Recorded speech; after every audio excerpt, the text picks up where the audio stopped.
Good evening friends.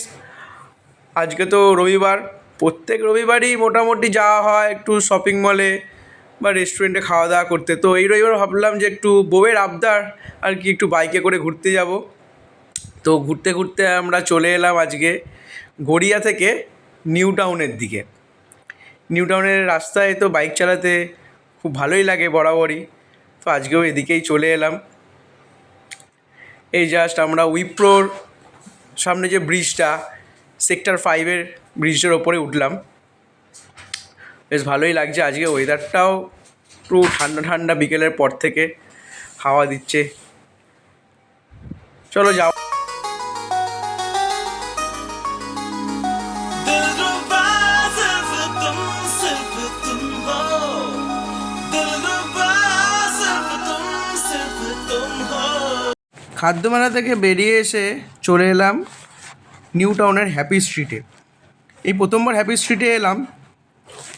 বহু লোকজন এখানে ভিড় হয়েছে হ্যাপি স্ট্রিটে। আমরাও একটু দেখা যাক, ভেতর দিকে যাই।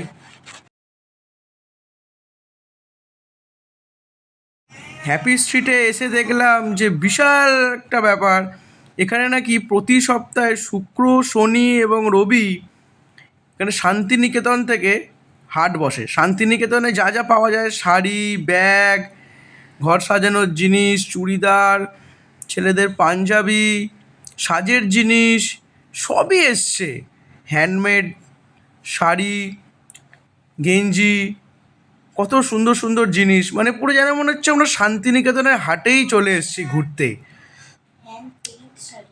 বুঝতে পারিনি যে এখানে এসে পেয়ে যাব শান্তিনিকেতনের একটা হাট।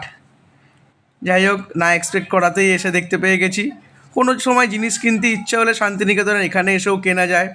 কী সুন্দর সুন্দর হ্যান্ডমেড, হ্যান্ড পেন্টের প্লেট, কাপ, গ্লাস, চুড়িদার, গেঞ্জি, পাঞ্জাবি, মানে অসাধারণ। মানে পুরো শান্তিনিকেতনের যে সোনাঝুরি যে হাট বসে না, সেই সোনাঝুরি হাটের একটা ফিলিংস এখানে অসাধারণ লাগছে। বন্ধুরা, তোমরাও যদি মনে করো যে শান্তিনিকেতনে সোনাঝুরি হাটে না গিয়ে কলকাতাতেও শান্তিনিকেতনে সোনাঝুরি হাটের জিনিসপত্র কিনতে, তাহলে তোমরাও এখানে চলে আসতে পারো হ্যাপি স্ট্রিটে প্রত্যেক সপ্তাহে শুক্র, শনি এবং রবি। দেখে নিয়ে যাক হাট, একটু বাজারটা ঘুরে।